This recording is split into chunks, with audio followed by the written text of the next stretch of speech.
This is part 2 of my process for designing an interior in Blender. At the end of part 1, I focused on gathering inspiration, sketching initial ideas, building the basic architectural model, and creating the first pass of materials. For this part, I'm going to let the video play in the background and jump in throughout to explain what I'm working on, the decisions I'm making, and my thought process as the space starts to develop. The first thing I started exploring was the floor finish. Initially, I tried using a tile material, but I immediately felt like it wasn't working with the rest of the space. I experimented with a few different wood flooring options, but something still felt off. I realized the floor needed to work better with the purple trim detail. The wood tones I was testing were fighting against the color rather than complementing it. After trying a few different directions, I decided to leave the floor closer to where it was in part 1, and come back to it later once the rest of the space developed further. Another thing I noticed was that the purple and the yellow colors weren't quite working together. They could have partially been the sky texture affecting the colors, but I decided to push the purple slightly brighter to help it stand out more.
Once the basic materials were in place, it was time to start populating the space with furniture and figure out how the room would actually function.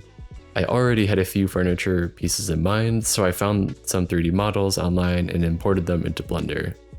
For other pieces, I used simple cubes with rough proportions just to understand the scale and how much space everything would occupy.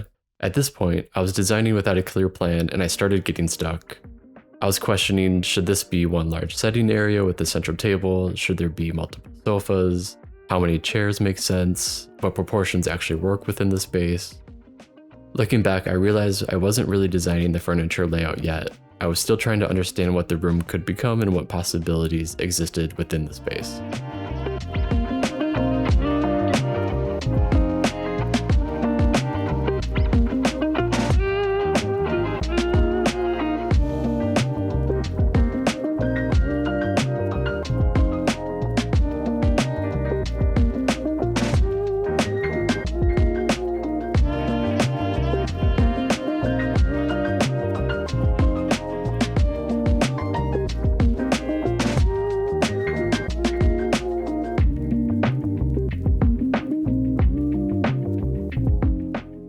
Since the process wasn't moving forward, I stepped away and started sketching different ideas. Nothing really clicked until I had an appointment in Soho and saw a waiting room with a furniture arrangement that immediately stood out to me.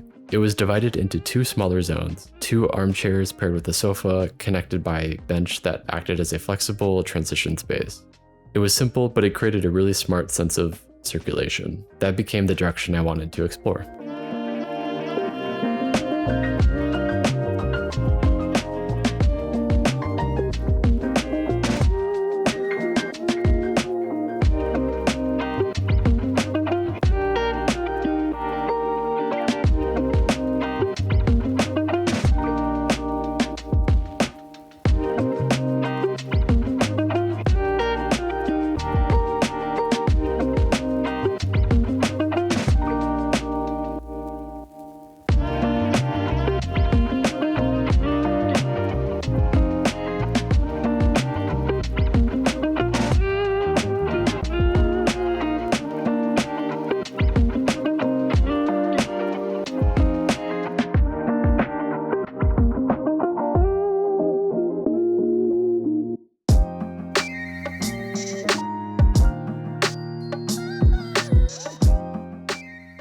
the main furniture pieces, I imported the 925 chair by Afra and Tobias Garfa, and the Hill House 1 chair by Charles Rennie McIntosh. Both are iconic designs produced by Casina. I also imported the Artec 400 armchair. The model itself was great, but it had some topology and shading issues that were affecting the quality of the render. Later on, you'll see that I brought the model into Rhino and used quad remesh to clean up the geometry and get a smoother result.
Going back to the original sketch, I knew I wanted to create a curved floor lamp with a rock base.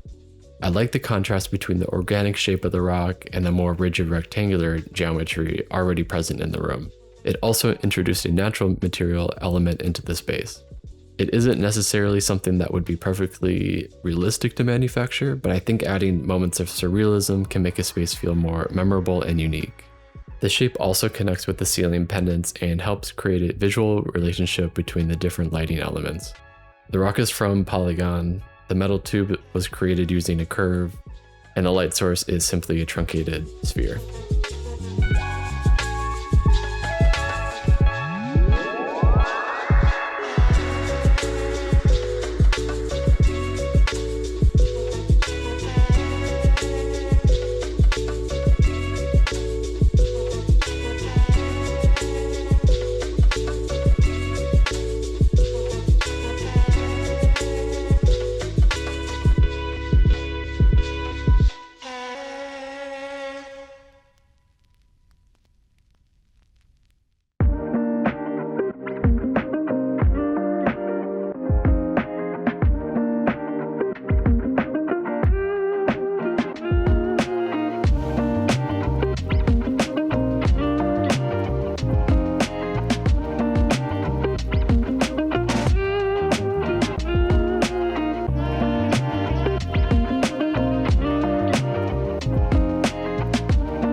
here, I continued refining the furniture, materials, and smaller decorative elements.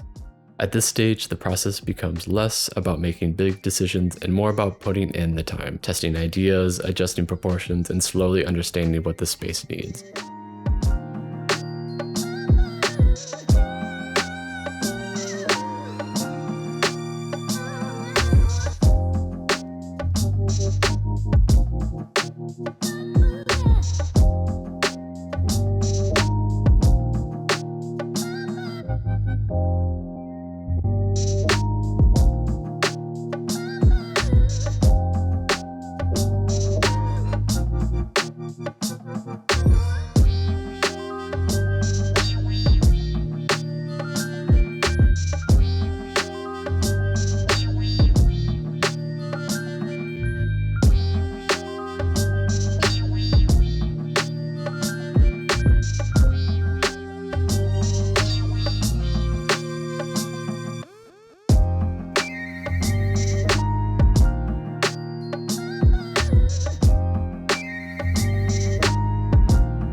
I was still not completely happy with the way the lighting looked. I spent some time adjusting the sky texture, trying to get more soft fill light and less direct sunlight. However, I wasn't getting the control or atmosphere that I wanted.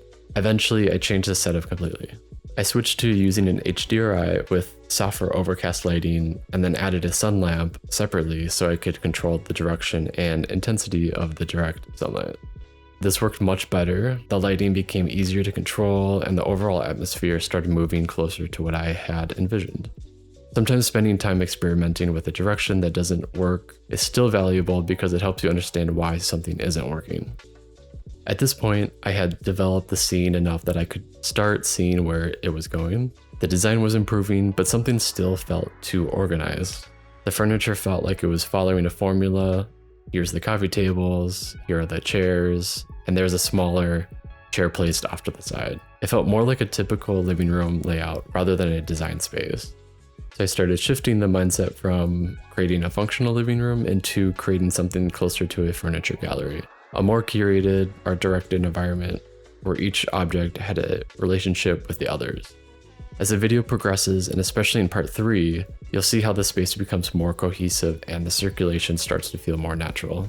One thing I pay close attention to when designing is how the viewer's eye moves through the image. Before these changes, my eyes immediately went to the center of the room and stayed there. After rearranging the elements, the image became more fluid.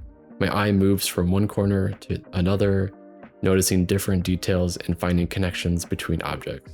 That moment is what helps an image feel more immersive.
There is still a lot more work to do, refining the materials, finalizing furniture placements, adding details, and continuing to develop the lighting. But this is where I'll end part 2. In part 3, I'll continue refining the space with final materials, furniture and decor placements, the final lighting setup, and the finishing touches that bring the scene together.